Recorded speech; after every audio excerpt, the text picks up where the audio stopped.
Buenos días para todas y para todos. Bienvenidos nuevamente a este programa formativo de defensoras y defensores de los derechos humanos. El día de hoy nos encontramos con la diputada Asia Villegas. Ella es la presidenta de la Comisión de Familia, Libertad de Religión y Culto de la Asamblea Nacional, y el día de hoy va a estar conversando con ustedes acerca de los derechos humanos de las niñas, niños y adolescentes, o niños, niñas y adolescentes. Bueno, yo quisiera que ustedes pudieran sacar de esta clase el mayor provecho posible. Es un tema sumamente importante. Hemos querido realizar esta clase para darle insumo a los jueces y jueces de paz para que sepan cómo abordar las situaciones que les puedan llegar eventualmente en relación a los niños, niñas y adolescentes. Entonces, bueno, estamos muy complacidos de tenerte hoy aquí. Sabemos que vas a dar todo lo que tienes, todo ese conocimiento que tienes y toda esa sensibilidad. Vas a poder transmitírsela a todas las personas que te van a ver el día de hoy, porque bueno, estamos construyendo el futuro y los niños, niñas y adolescentes son parte importante o todo el futuro que debemos tratar de que sea lo mejor posible. Te dejo con ellos. Gracias. Gracias, son todos tuyos. Gracias Bueno, por gracias por supuesto por la invitación una vez más, complacida de que sea en los espacios de la Defensoría del Pueblo, una institución que era una utopía en los años 90 para los defensores y defensoras de los derechos humanos, y hoy tiene un espacio, no solo un espacio físico, sino también un espacio ganado en la defensa de los derechos humanos.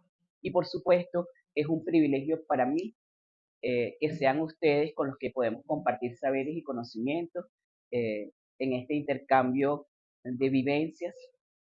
Reitero, yo soy médica, no soy abogada, por lo tanto me voy a permitir algunas audacias en mi condición no legal de abogada. Y decirles que ustedes representan para nosotros y nosotras una, una victoria sobre lo que significa el derecho secuestrado por sectores o el derecho que está eh, racializado, está pegado a la condición económica de las personas. Así que ustedes son la puerta abierta a un sistema de justicia que nos garantice algo que es uno de los principios de la Constitución, que es el estado de justicia social. Ustedes son el portal hacia esa justicia social, porque somos un estado de derecho y de justicia social. Eh, entonces, gracias por permitirme esta oportunidad. Y bueno, quería, reiniciando nuevamente este espacio, decirles que la Constitución de 1999, parida en, en un proceso constituyente que en plena ebullición convocó a los más disímiles sectores de la población, también por supuesto los niños y a las niñas y a los adolescentes, las adolescentes con sus luchas. Ciertamente decía que si un legado dejó el proceso de colonización, además del genocidio encubierto hace 532 años, otro legado fue el patriarcado, donde la imposición de una cultura distinta nos hizo desiguales a los hombres y a las mujeres por razones biológicas. Esas razones biológicas construyeron todo un, valga la redundancia, un constructo cultural de subordinación, subyugación, discriminación. Y en medio de esas luchas, también los niños y las niñas, los y las adolescentes perdieron condición de ser sujetos de derecho, o por lo menos la condición de igualdad. Hay una conseja popular que dice, niño no es gente, ¿no es así? Y muchos nos decían cuando estábamos pequeños, cuando hablan los adultos, los niños se callan. Así como a las mujeres durante 532 años nos han dicho, callaste, es más bonita. Y entonces cuando el niño o la niña está callado, dice, qué bueno se porta ese niño o esa niña. Y así vamos coartando las posibilidades de un libre desarrollo de la personalidad en cada niño, en cada niña, que debe florecer como un ser libre, absolutamente. Bueno, vamos a conversar un poco cómo la Convención de los Derechos del Niño, y no decía de la niña, por cierto, la Convención del Derecho del Niño como un instrumento internacional, alimenta la LOBNA en 1998 y posteriormente con sus principios rectores del sistema de protección se alimenta precisamente el texto constitucional. Los 5 principios fundamentales es prioridad absoluta e interés superior, dos principios interdependientes. El interés superior de los niños y las niñas por encima de cualquier causa burocrática o cualquier otra condición. que restrinja el interés superior de los niños y las niñas para cualquier cosa de la vida misma. Y por supuesto, prioridad absoluta. No puede decir, déjalo para mañana, porque en eso déjalo para mañana está la vida de un niño o una niña. Igualmente, lo que tiene que ver con el libre desarrollo de su personalidad, en tanto en cuanto el cuarto principio y también interdependiente es que son sujetos plenos de derecho, son ciudadanos y ciudadanas. Además, por supuesto, un ejercicio progresivo de la ciudadanía que lo vamos a conversar más tarde. Y por último principio, la corresponsabilidad del Estado, la sociedad, las comunidades, las familias y por supuesto los padres y las madres. Quienes conocieron el INAM, Instituto Nacional del Menor, saben lo cruel que eran las condiciones de los niños y las niñas institucionalizados. No lo conocieron, y quizás algunos vienen de allí. Donde los niños eran sometidos a tratos vejatorios de su dignidad. Y por supuesto donde se criminalizaba la pobreza de los sectores más vulnerables de la sociedad. Así que decía hace unos minutos que si algo valió la pena estos 26 años, y han valido la pena por muchas cosas, ha sido por el cierre del Instituto Nacional del Menor, y ha sido por el absoluta puesta en vigencia de una ley llamada la Ley Amorosa, que es la LOMNA, Ley Orgánica de Protección de los Niños, Niñas y Adolescentes. Como les decía, nosotros y nosotras tenemos dos grandes desafíos culturales a sobrellevar, a desmontar, a deconstruir. Uno, el patriarcado. Y el segundo, que venimos precisamente en una sociedad adultocrática que tutela la construcción de la persona, el diseño de una personalidad libre de nuestros niños, nuestras niñas y adolescentes. Y ustedes dirán, no, pero ahorita hay un libertinaje, de eso vamos a hablar ahora. ¿Qué significa libertad? ¿Qué significa el libre desarrollo de la personalidad? Y esa sociedad, la estructura de dominación donde las personas adultas ocupan un lugar de privilegio frente a niños y adolescentes y se basa en la idea de que no están suficientemente capacitados ni capacitadas, enunciando explícitamente que no tienen el mismo valor que los adultos y las adultas, y sería un modelo de idea de persona, el adulto como idea de persona, no, y como sujeto, y no el niño, la niña. ¿Se entiende el concepto? Ok. ¿Por qué esto es importante? Porque cada artículo va a desmontar precisamente una visión adultocrática de la sociedad, porque esa visión adultocrática también está imbricada con el patriarcado, que impone la subordinación, la subyugación del hombre por encima de las mujeres y por supuesto de las niñas y las adolescentes. Seguimos. ¿Qué es la violencia? ¿Qué es maltrato? Aquí me voy a permitir salir un momento de cámara, pero Venezuela ha trabajado mucho el tema de la construcción del sistema de protección y sus principios a través de muchas publicaciones que ha hecho tanto la Defensoría del Pueblo como el Ministerio Público. Y tiene que ver con cómo se expresa, qué significa el maltrato, qué significa la agresión, qué significa el abuso. ¿Cuántos de ustedes se educaron con el arma pedagógica de la regla por la mano? O el borrador volador, ¿quién los atajó? Pero ¿cómo? Así es. A veces no era tan volador, era certero, ¿verdad? Pero también, ¿quiénes de ustedes, y no tienen por qué levantarme la mano, quiénes de ustedes fueron víctimas de exclusión porque leían mal o no pronunciaban mal e iban para las últimas filas? Sí, cierto, no hace falta levantar la mano, pero todos y todas hemos sido víctimas de algún proceso en la infancia, ya cerrado por largas décadas de vida, pero eso yace allí en ese momento en que los espacios de socialización fuimos víctimas de discriminación, ¿cierto? Pero no solamente eso, sino que antes de nosotros y nosotras llegar a las escuelas, el primer espacio social de organización, porque los humanos, las humanas, tenemos dos categorías o dos condiciones. Una, somos seres sociales. Eso es mentira, lo digo reiteradamente, porque hay fantasías de que te dejaron abandonado y entonces llegó una loba, te llevó para el bosque y después regresaste hecho Tarzán, Chita y bien. Eso es mentira. Somos seres profundamente sociales. Y si nosotros y nosotras no tenemos el cobijo del grupo familiar, no sobrevivimos. No solo de la teta que amamanta con nutrientes, sino que toda la organización social son las familias. Y me la permito con una larga S. Esa es la primera organización social donde nosotros y nosotras nos organizamos. Quien saca la basura, quien cocina, por lo general las mujeres no, pero quien lava, etcétera, etcétera. Quien trae los pobres para la casa, ¿cierto? Esa organización social es el primer encuentro de espacio de socialización. El amamantamiento, por ejemplo, no es solo la ingesta de nutrientes en el niño o la niña, es también los primeros códigos de amor o de desamor, de violencia o de una relación afectuosa. Así que comenzamos a construir nuestra personalidad desde el mismo momento que nacemos y empezamos el relacionamiento con esa organización social. Entonces, los seres humanos, las seres humanas, somos sociales. Y la otra condición, ustedes me dicen cuando estoy hablando mucho, muy rápido, muy fastidioso, me avisan. Me dijeron que no dijera esto, pero yo soy como Nicolás, que Tilia le dice no digas tal cosa y él lo dice. A mí me dijeron no digas tal cosa, pero bueno, así es. Bueno, y la otra condición humana es que somos seres sexuados, no somos amibas. Las amibas son un ser viviente que se reproduce a sí misma. Nosotros y nosotras no. Nosotros y nosotras somos seres sexuados y respondemos a una condición humana exquisita que es la sexualidad. ¿De acuerdo? Entonces, con esas dos condiciones venimos al mundo.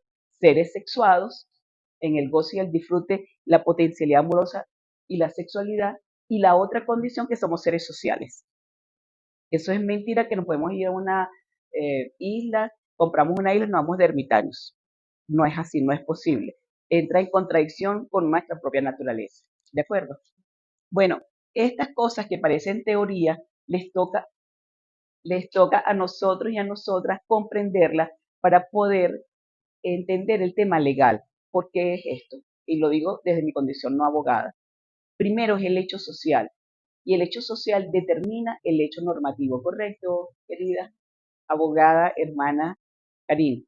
¿Por qué es esto? Porque nadie legisla sobre lo que no existe. Las mujeres no estuviéramos legislando por la igualdad si no existiera su contraparte que hemos vivido, que es la desigualdad, la subordinación, la subyugación, ¿cierto? Igualmente, los trabajadores y las trabajadoras no hablarán del hecho social del trabajo si no existiera la explotación capitalista, ¿cierto? Entonces, el hecho social determina luego todo el desarrollo normativo de la sociedad. Y esto es necesario comprenderlo porque no sé cuántos de ustedes son abogados y abogadas, lo que sí sé que son jueces de paz. Y el principio fundamental que los rige a ustedes es la justicia social. ¿De acuerdo? Entonces, ¿cuáles son esas formas que violentan estos 5 principios rectores del que estábamos hablando? El maltrato físico, que incluye la agresión corporal, o también por la acción, el maltrato físico, pero por omisión, la no prestación de ayuda o abandono físico o negligencia. Acción en que, disculpa que voy a hacer algo, en que yo la amenazo y por supuesto termino en la agresión física. Pero la omisión también es un acto de agresión, la no atención. Y luego está la agresión emocional. No es lo mismo que yo me siente con mi nieta a ver cómo llegó de la escuela, a que yo la agreda verbalmente, tú no sirves para nada. Porque lleva implícito ya en sí un mensaje que vulnera la posibilidad de un libre desarrollo de su personalidad. Y es el abandono emocional, por ejemplo, en que yo priorice mi agenda personal por encima de las necesidades emocionales de mi hija o de mis nietas, por ejemplo. Póngame de ejemplo para que no herir susceptibilidades. Seguimos. Luego, les decía, perdonen,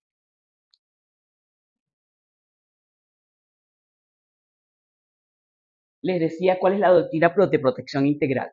Está el fundamento de un paradigma de abordaje, atención y protección a los niños, a las niñas y adolescentes, y hablamos de los 5 principios rectores.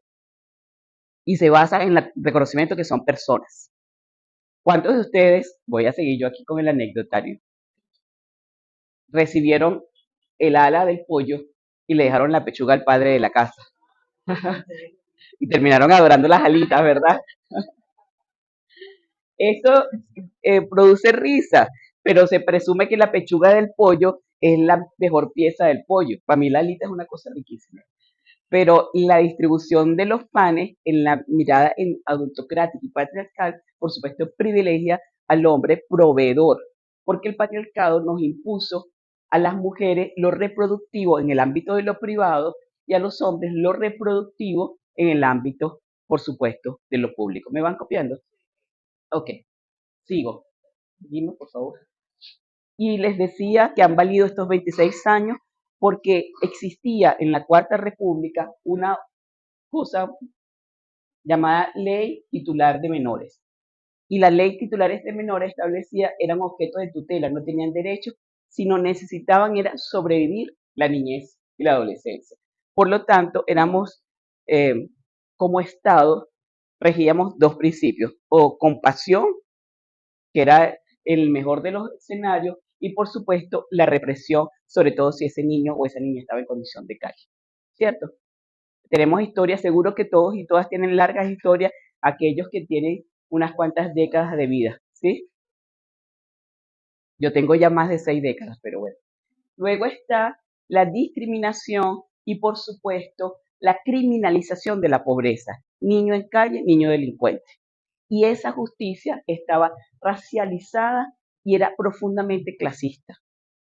Por supuesto, ¿quién estaba en la calle? El niño o la niña que venía de una familia también en condiciones de pobreza y en unos hogares múltiples en que era imposible la atención de manera igualitaria a todos los niños y las niñas. Luego está que su abandono no solo era criminalizado, sino que además, en consecuencia, eran institucionalizados. Y allí nacieron los institutos del famoso INAH. ¿Recuerdan? Los albergues, mal llamados albergues. Luego está la centralización de la toma de decisión con respecto a la justicia de los niños y las niñas, que para ello eran los tribunales de menores. Y el salto cualitativo, ético, político, el salto humanista, amoroso, de reconocer en este instrumento la condición de sujetos de derecho. Con la LOMNA nos inauguramos como Defensoría del Pueblo. No sé si ustedes se acuerdan, en el 1998 se introduce un amparo a favor de los niños y las niñas con cardiopatías congénitas. Esos niños y esas niñas con cardiopatías congénitas tenían que pagar 1 millón de bolívares en aquella época para tener acceso a una bandeja quirúrgica y hacer cola para los turnos quirúrgicos en los quirófanos. ¿Recuerda alguien este proceso? ¿O tuvo algún familiar cercano? En el país habían 7 centros nada más que hacían cirugía cardiovascular para niños, niñas, adolescentes. En Caracas estaba el Hospital de Niños y el Algodonal, el centro o el centro hospitalario José Ignacio Baldó. Bueno, lo cierto es que las madres y los padres de los niños y las niñas con cardiopatías congénitas que sobrevivían hacían un registro en los diferentes hospitales esperando ese turno. En San Cristóbal había uno, en Bolívar había otro, ¿cómo? En Maracaibo, en el de la universidad, el Hospital Universitario de Maracaibo, y en San Cristóbal. Y no es que la gente era viva, les voy a contar por qué sale esa palabra, porque después cuando hicimos el registro, no es que la gente es viva, se inscribió en todos lados, no, era la lucha por la vida de esos niños y de esa niña con cardiopatía, y usted va donde tiene que ir, tiene que salvar un niño y una niña, ¿cierto? Un hijo, una hija. Entonces, esa no posibilidad de tener el 1 millón de bolívares para la bandeja quirúrgica, por supuesto, atentó contra la vida de muchos niños y niñas con cardiopatías congénitas. En esa acción de protección, ya el 2000, constituida la Defensoría del Pueblo, se pega como una tercería eh, y por supuesto ahí se crearon unas mesas técnicas y nunca pensamos, créanmelo, nunca pensamos quienes participamos en ese proceso que la pelea por la gratuidad de la bandeja quirúrgica terminaría en uno de los actos más hermosos de la vida, que es el cardiológico infantil latinoamericano Rodríguez Ochoa. Una cosa que solo la genialidad de Chávez no solo pensó en nuestros niños y nuestras niñas con cardiopatías congénitas, sino también con todos los niños y niñas de Latinoamérica y el Caribe. Realmente valió la pena, valió la pena. Y ese proceso, que fue un proceso que conllevó a una sentencia con una mirada integral, instaló las mesas para los registros, pero también buscó la fuente de financiamiento para garantizar en un primer momento esa gratuidad. ¿Por qué cuento esto? Porque tenemos que saber por qué llegamos aquí. Porque los artículos ustedes lo van a poder leer, pero tienen que entender el proceso social, histórico, político, en el por qué se constituye este hecho de derecho. Seguimos. Bueno, perdón. En la doctrina de protección habla de los principios rectores, que ya lo dijimos, los 5 principios rectores. Me estoy alejando de la cámara. Protección y fortalecimiento de las familias. Después vamos a hablar de la ley de familia reformada recientemente en este periodo legislativo. Luego está la desjudicialización del Poder Judicial, dada que se crea el sistema rector, que lo crea precisamente este documento, la Ley Orgánica de Protección a la Niñez y a la Adolescencia, crea el sistema rector nacional para la protección integral e incorpora de manera sustantiva un actor que no estaba tampoco en la ley del menor, que son los consejos comunales. Y hoy, después de la reforma de las leyes del Poder Popular, también están los comités de niños, niñas y adolescentes en las organizaciones comunales. Seguimos. Ustedes me dicen si estoy hablando mucho, rápido o incomprensible. Sabe que hay uno de los principios de las leyes que es que debe ser preciso y claro.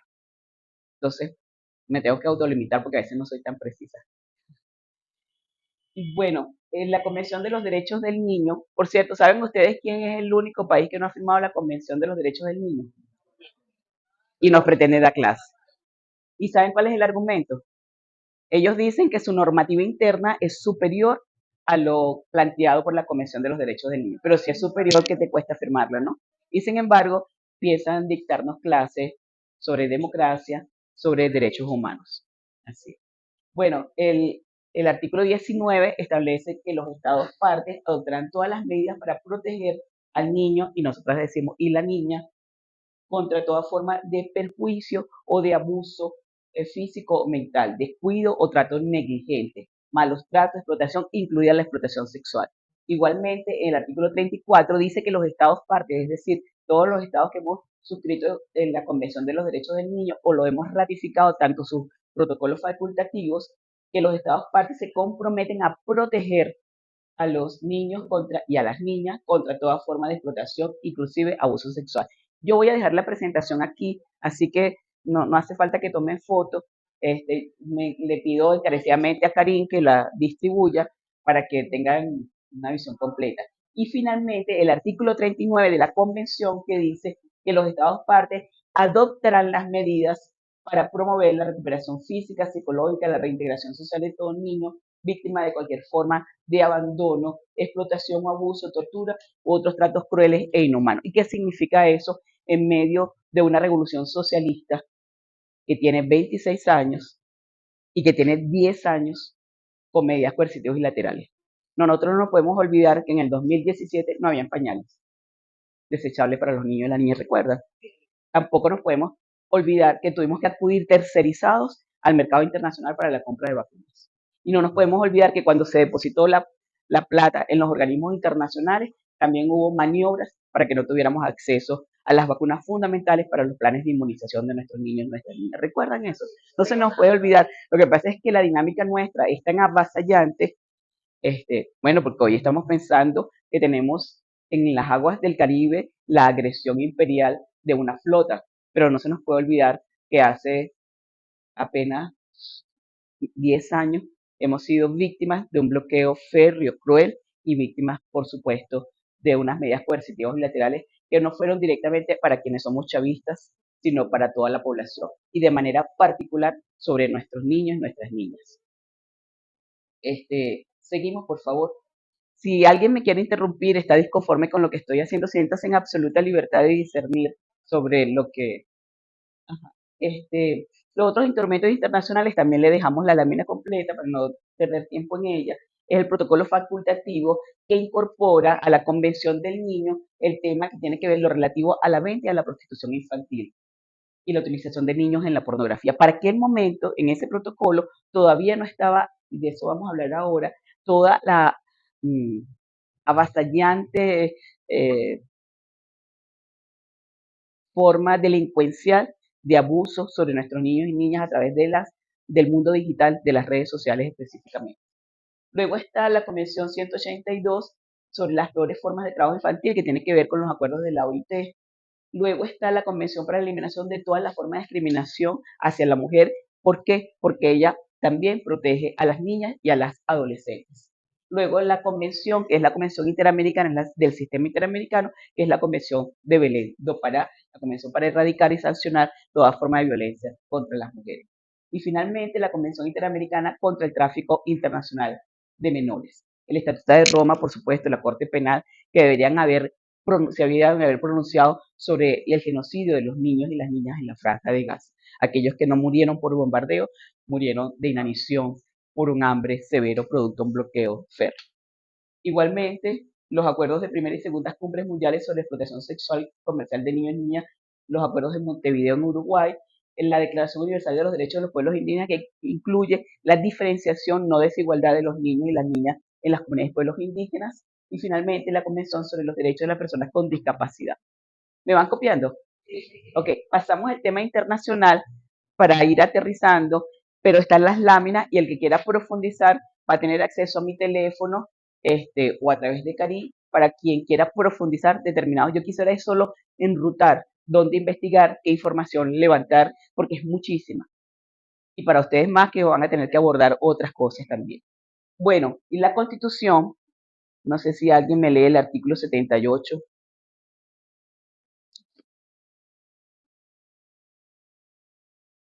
Aquí está. ¿Será que puedes? Aquí, lees el 78. Los niños, niñas y adolescentes son sujetos plenos de derecho y estarán protegidos por la legislación, órganos y tribunales especializados, los cuales respetarán, garantizarán y desarrollarán los contenidos de esta Constitución, la Convención de los Derechos del Niño, Niña y Adolescente y demás tratados internacionales que en esta materia haya suscrito y ratificado la República. El Estado, la familia y la sociedad aseguran con prioridad absoluta protección integral, para lo cual se tomará en cuenta su interés superior en las decisiones y acciones que le conciernan. El Estado promoverá su incorporación progresiva a la ciudadanía activa y creará un sistema rector nacional para la protección integral de los derechos de los niños, niñas y adolescentes. Bueno, este artículo, que es el fundamental, ustedes tienen allí tres cosas. Primero, principios. Luego, un mandato. Y tercero, después de eso, también la aplicabilidad de esta ley. Nosotros decimos, aquí están, porque además construye institucionalidad, habla de los tribunales especializados, pero habla de los principios como sujetos plenos de derecho, como la responsabilidad de las familias y finalmente darse el mandato, por supuesto, que el Estado promoverá su incorporación progresiva a la ciudadanía. ¿Qué significa esto? Por ejemplo, los niños y las niñas tienen el derecho a un libre desarrollo de su personalidad. Sí. Hay otro derecho humano que es el libre tránsito, ¿verdad? Pero un niño o una niña no puede ir a un terminal con pasaje. ¿Por qué? Porque la ciudadanía es progresiva. No significa que yo no lo puedo dejar en la casa amarrado, como ocurría en muchos espacios, ¿cierto? Se trata de no dejar al niño amarrado, pero tampoco ese ejercicio del libre tránsito tiene igual la ingesta de alcohol, por ejemplo, o el matrimonio, ¿de acuerdo? Porque el ejercicio de esa condición de sujeto de derecho pleno conlleva el ejercicio de una ciudadanía progresiva. Son semáforos en la vida, ¿de acuerdo? Y hablando de eso, voy a hacer referencia sobre el tema de los derechos digitales de los niños, las niñas y los adolescentes. Por supuesto, ellos tienen derecho a estar informados, tienen derecho a la información veraz, pero no tienen derecho a circular por la autopista de las redes sociales sin semáforo. ¿Por qué? Porque nosotros y nosotras creemos que los niños están bien porque están en la casa. No, él se queda en su cuarto estudiando o se queda leyendo. Resulta que no está leyendo el Principito.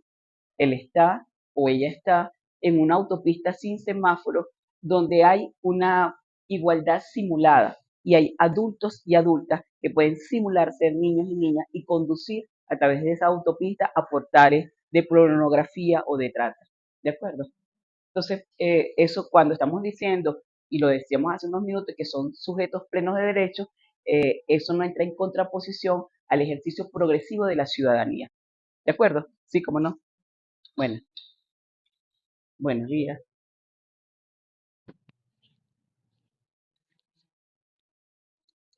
Muchas gracias. Bueno, quiero aprovechar el foro y la oportunidad y que tenemos presentes dos diputadas para aliviar una inquietud que está en la comunidad y en la sociedad, que es con respecto al interés superior del niño, a la identidad. Vemos por la situación de migración que sufre en nuestro país que hay padres que han dejado a los niños a cargo de abuelos, otros representantes, inclusive que tienen que exponerse a derecho con esta situación jurídica de los niños, pero se le vulnera, en mi concepto y de muchas personas, su derecho o su interés superior como niños de la identidad, porque no creo que ningún requisito esté por encima del derecho de esos niños de tener su número de cédula y de ser un sujeto pleno de derecho con ese mismo registro. Muchas gracias. Así es, buenísimo. Buenísimo porque esta pregunta nos pone sobre los hechos concretos. Pasemos del hecho teórico a lo concreto en términos de lo que ocurre en nuestra... Me voy a saltar algunas láminas, pero de eso vamos a conversar también más adelante. Mire, no lo saltemos, vamos a darle respuesta y después profundizamos. Nosotros y nosotras introducimos en este periodo legislativo una ley que se llama Ley de Tutela Civil sobre Niños, Niñas, Adolescentes, que está en discusión.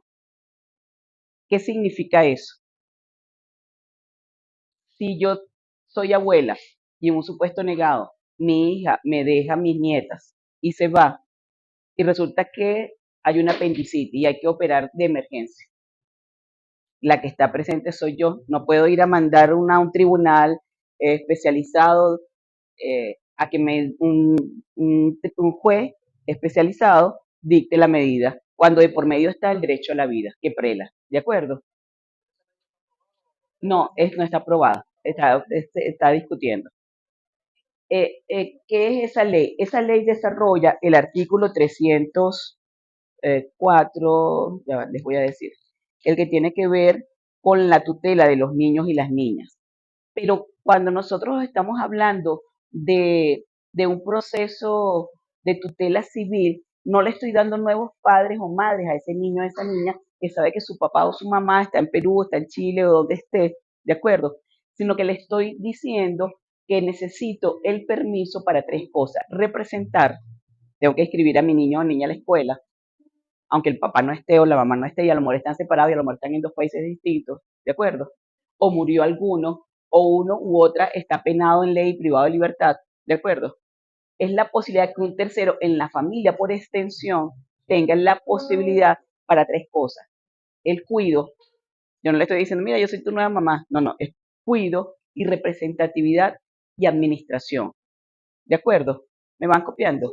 Eso no significa que es un programa de familia sustituta, ni es unos nuevos padres y unas nuevas madres, sino la posibilidad, ante una coyuntura concreta, poder adaptarnos a ellos.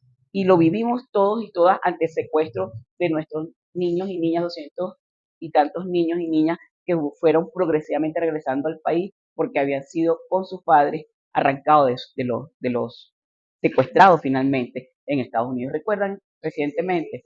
Entonces, eh, no solamente se trata de una cirugía de emergencia o de el derecho a la identidad o el derecho a ir a la escuela. Es que no puedes, cuando decimos interés superior del niño, eso se aterriza allí en lo concreto. El interés superior del niño y la niña es que entre a la escuela y si todavía no ha salido la cédula o no se ha retardado o hay un procedimiento internacional porque hay que apostillar los permisos de los padres, no sé qué, debe ser, por supuesto, la prioridad que le entre a la escuela. La acción de protección es que el niño o la niña entre a la escuela y en los tiempos administrativos se resuelvan las otras. Y en eso el ministro Héctor Rodríguez, vicepresidente del área social, ha desarrollado suficientemente resoluciones, perdónenme, suficientemente resoluciones con que ni siquiera el no tener los útiles, el uniforme, la cédula, son obstáculos para el ejercicio del derecho a la educación. ¿Sí?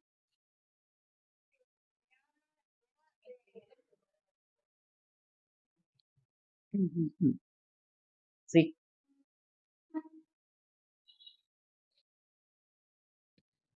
Hola, muy buenos días. buenos días. Usted me conversa sobre lo que es el tema de la ley Ujú. tutelar civil, que dice que todo eso está en estudio. Sí, Pero la ley orgánica para la protección del niño y niño adolescente, la LONA, me habla sobre lo que es la colocación familiar, que es así la es, provisional así es. para poder solucionar el tema de cedulación, inscripción y todo aquel tema que tenga que ver Y con el esta niño y niño propuesta adolescente. desarrolla este artículo. Sí, que ese trámite se hace por Defensoría Pública. Así es. Es el trámite que es el más viable en el momento que ese niño y adolescente necesita esa documentación. Sin embargo, ahorita hay mucho como tranca, si se le puede decir, a ese tipo de procedimiento en Ujú. cuanto a que le da mucha larga, porque Así es. obviamente eso es por tribunales, es un Eso proceso tiene muchas razones, desde la legal. corrupción, Ujú, yo te lo hago rápido, ¿verdad? ujú. Hasta, por supuesto, el pensamiento burocrático que Sí, posterga y no comprende que el interés superior del niño se expresa en la acción inmediata. exacto. Ahí iba yo, porque hablamos del interés superior del niño y niña adolescente. Me dice que es la prioridad absoluta, también la ley me lo habla. Entonces, en ese procedimiento no se cumplen con esos dos artículos que están estipulados en la ley. Y eso ahí era donde quería llegar. Porque Ujú. entonces nosotros a veces, lo que nosotros decimos es una cosa, pero la realidad es otra en Así cuanto a es. los trámites de niños y niñas adolescentes.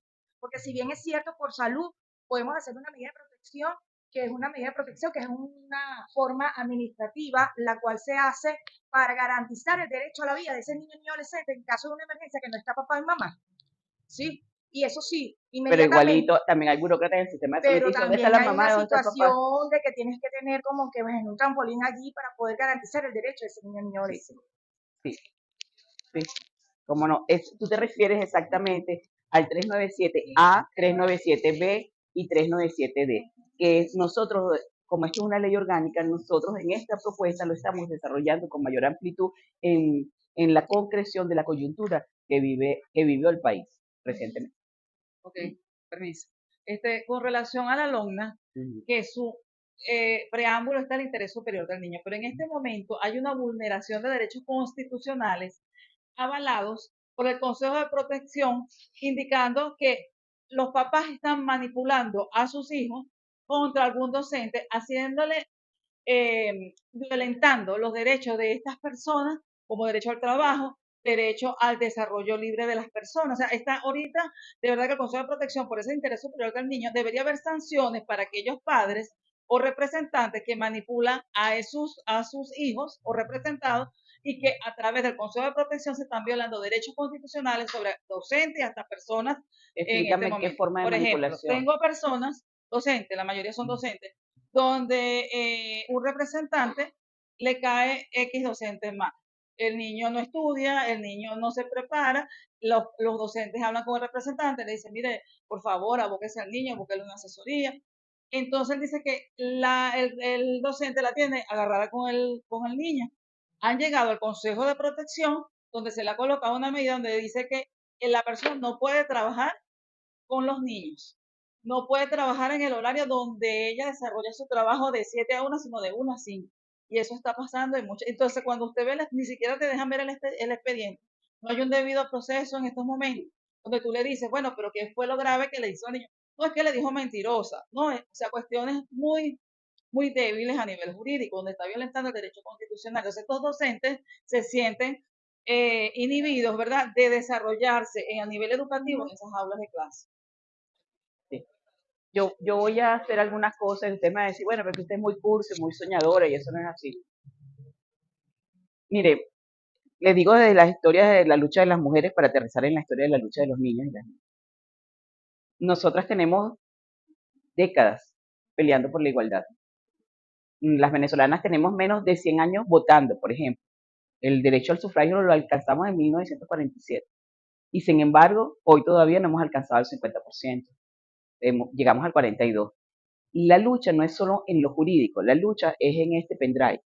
Este pendrive tiene 5.000 años de historia patriarcal y tiene 5.000 años de exclusión, de discriminación, de opresión y subyugación que nosotros y nosotras replicamos. ¿Sí? ¿Me van copiando? Y puede ser utópico lo que yo les voy a decir, pero así como hay una deconstrucción del pensamiento machista, nosotros y nosotras tenemos el gran desafío de no ver el mundo desde nuestra condición de adultos y adultas. Y usted mismo encontró la respuesta. Pero ¿por qué ese niño manipulaba? Pues que los niños nacen locos. ¿Cuál fue el código con que ese niño o esa niña creció? ¿Cuáles fueron las vivencias en sus primeros 5 años de vida? Hay un escritor, Mayakovsky, un escritor ruso que decía, deme un niño sus primeros 5 años y haré de él un republicano. Entonces, los primeros 5 años es determinante. Yo me imagino que la mayoría de ustedes, si no tienen hijo o hija, tienen sobrinos y sobrinas. Y no es moldear, el construir, enrutar al ejercicio de la libre personalidad es muy complejo. Yo no estoy hablando desde la teoría. Yo peleo con mi nieta para el tema del celular, por ejemplo, o para el televisor, que la hipnotiza, por ejemplo. Es como nosotros y nosotras comprendemos que construir la libre personalidad pasa porque nosotros y nosotras mismas pasemos por una descolonización de nuestro pensamiento.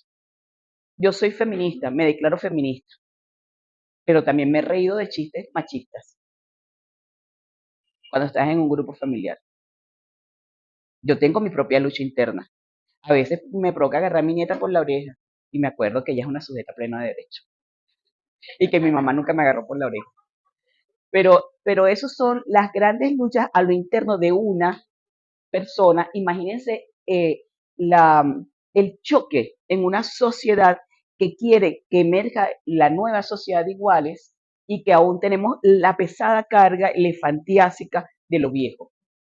Y lo viejo tiene la pesada carga de un legado histórico de exclusión, de discriminación, y eso a veces no lo vemos. Los lentes están empañados de las propias vivencias, de los propios dolores, de las propias heridas. Un niño o una niña que está en condición de calle tiene el código de la violencia incrustado. Y ahora voy a cosas concretas, es que los viejos peleamos las canciones de perreo porque somos viejos o viejas. Es porque el contenido de esas canciones, la forma corina del baile, va construyendo un imaginario que la sexualidad es violenta. Tú te pones en 4 y yo te pego. No quiero hablar de las letras, que hasta a mí me producen bochorno. Entonces, esa acción de ese baile que ocurre en muchas de nuestras escuelas al final del año, ¿qué pasa? Va construyendo el imaginario de una sexualidad que subyuga y que es violenta, donde hay una persona subordinada a la acción y el goce del otro. ¿Me van copiando?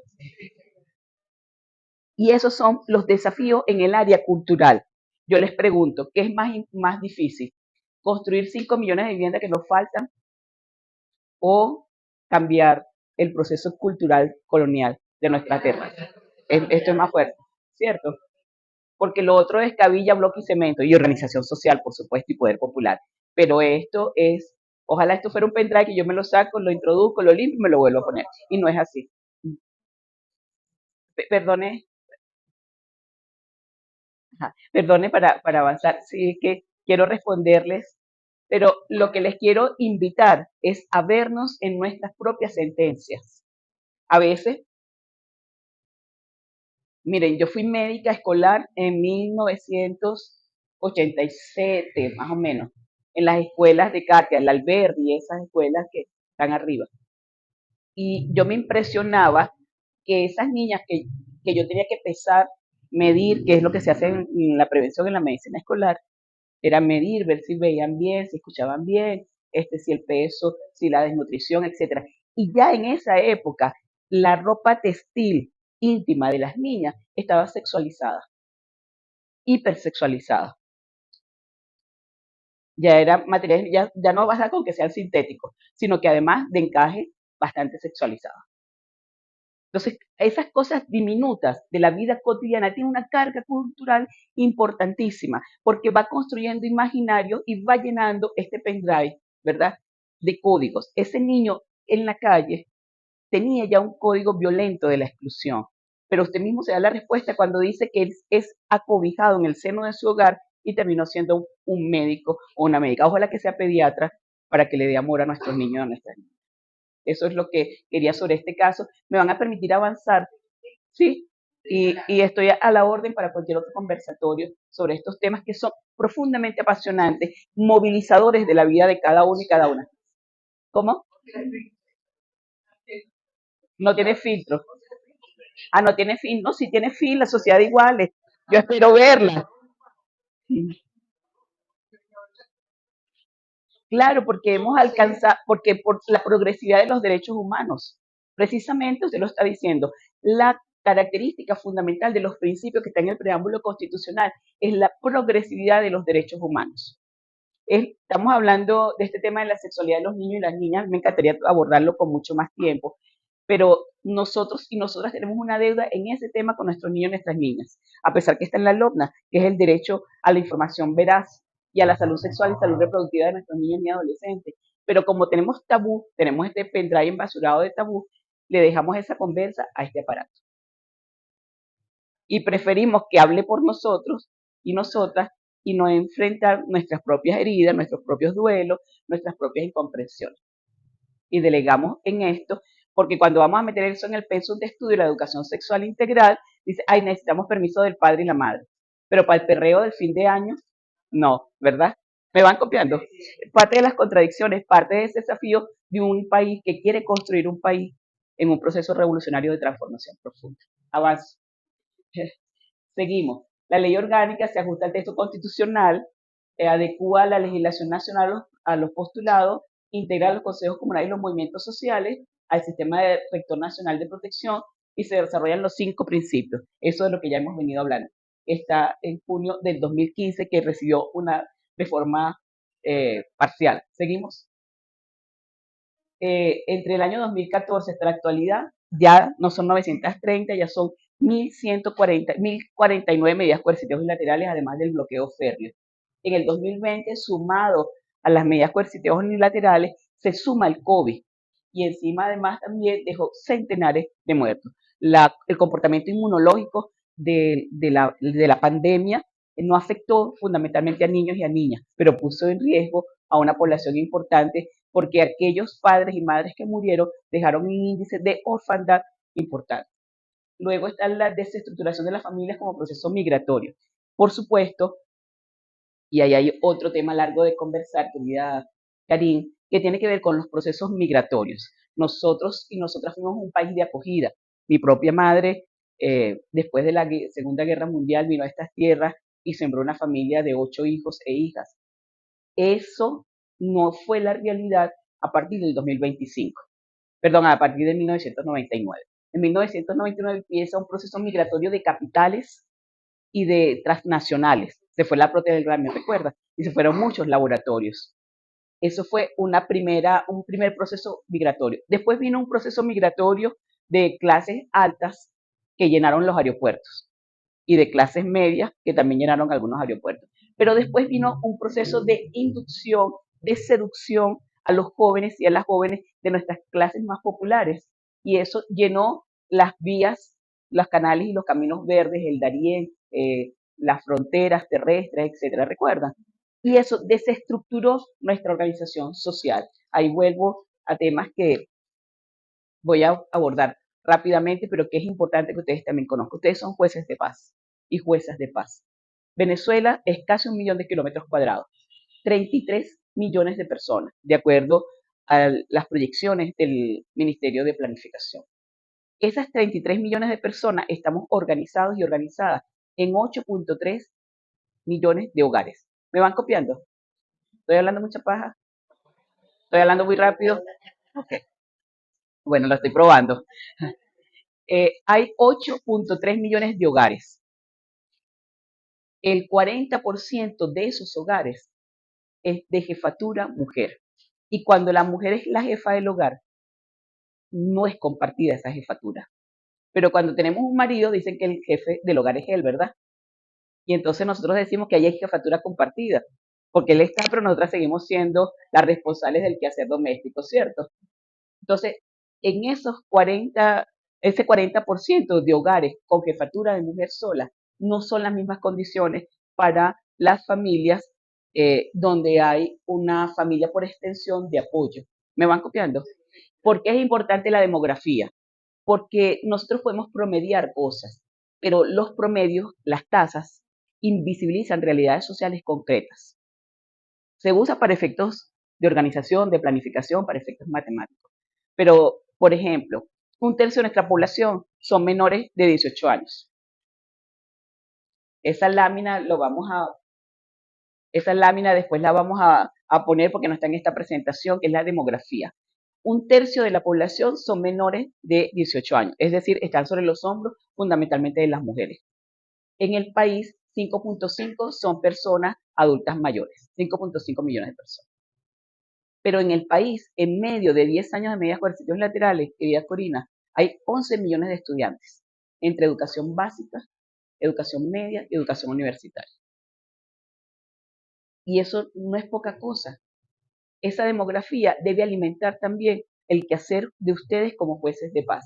¿Parece que tiene vínculo o no tiene vínculo? Ok, porque lo que ustedes harán tendrá el rostro de nuestros barrios, de nuestras comunidades. ¿De acuerdo? Voy y regreso al tema. Entonces, la desestructuración de las familias producto del proceso migratorio inducido y el desplazamiento de niños, niñas y adolescentes a dos condiciones, a ser cuidadores y cuidadoras. Y la otra condición, al exponerse al trabajo.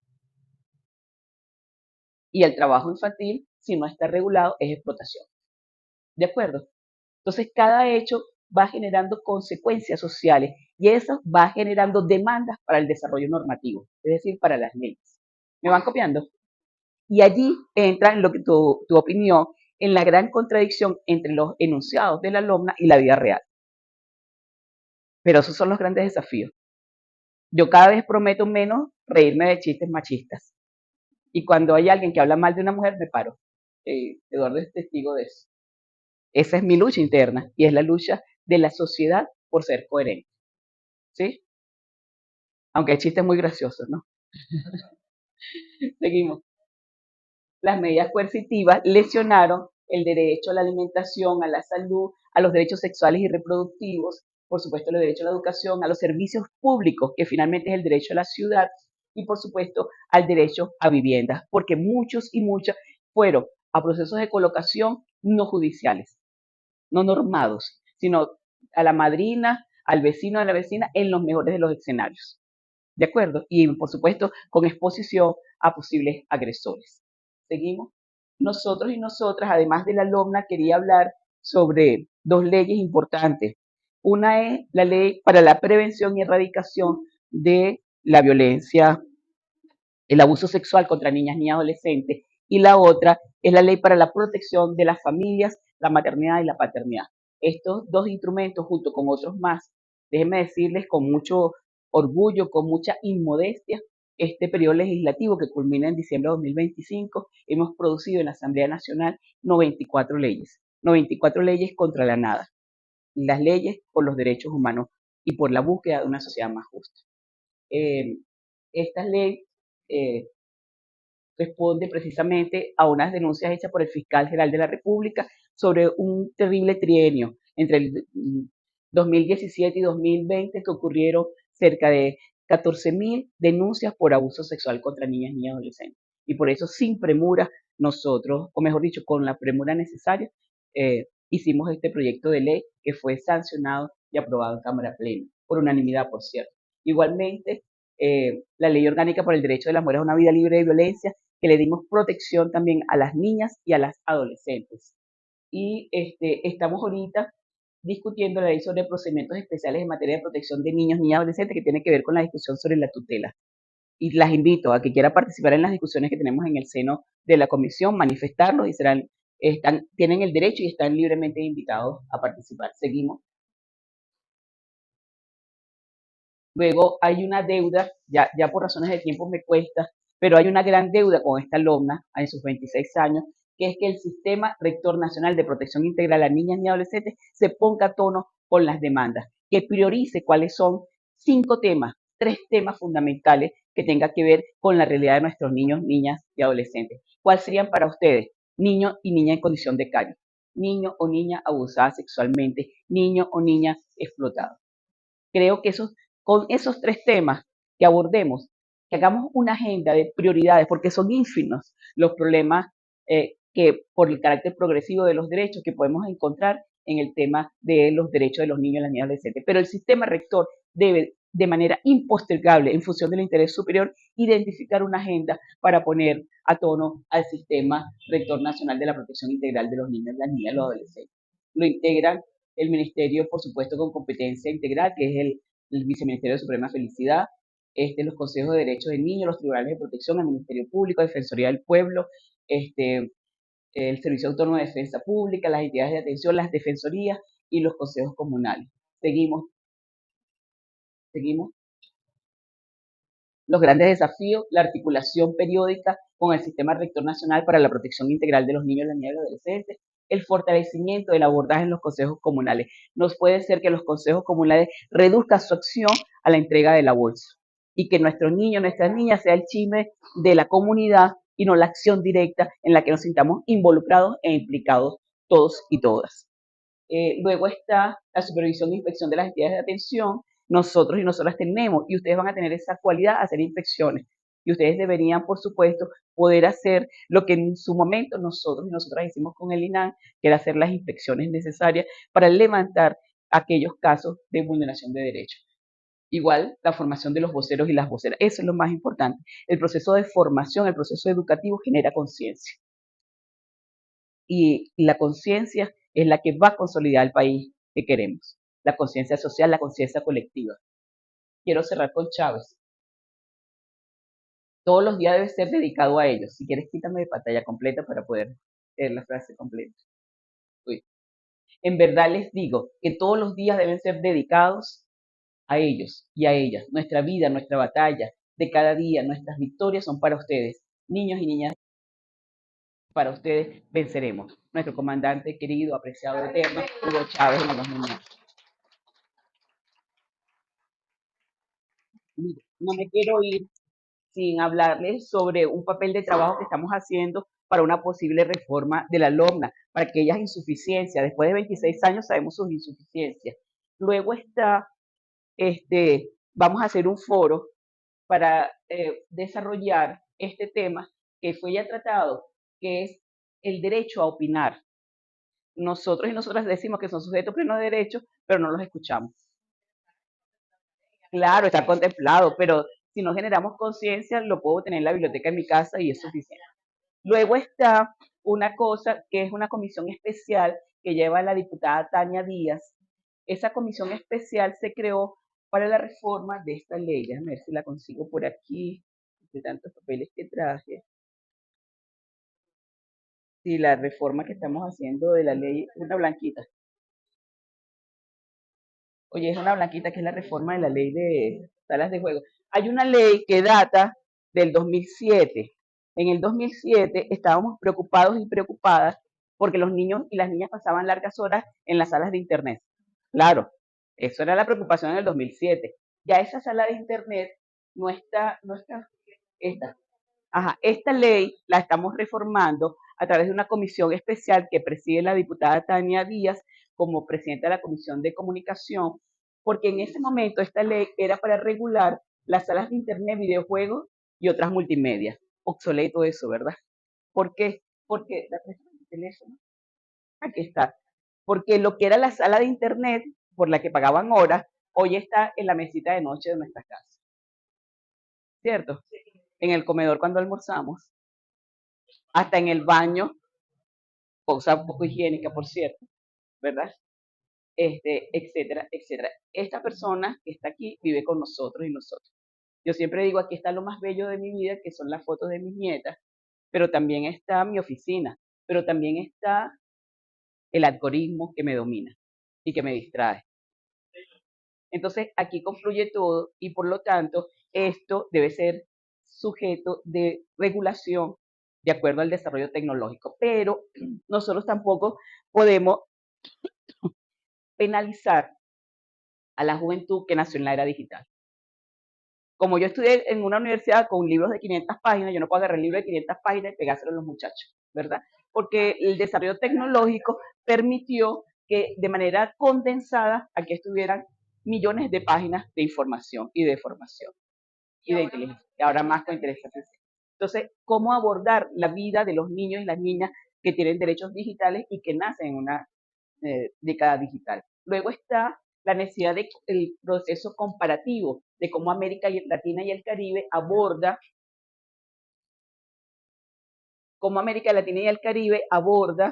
el tema desde las propias experiencias de los demás, porque finalmente es un problema de la humanidad, no es un problema de nuestro gobierno, del chavismo, pero nosotros tenemos que construir juntos una identidad en la patria grande y por lo tanto es importante el trabajo comparativo con los países de la región. Eso está trabajado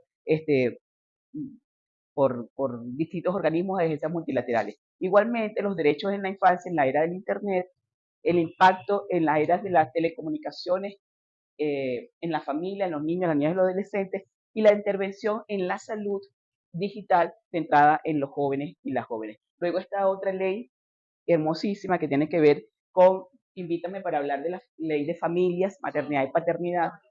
Y luego este libro es de obligatoria lectura, que es de Anaís Arizmendi, Infancia bajo asedio. Así que bueno, gracias a todos y a todas por la paciencia.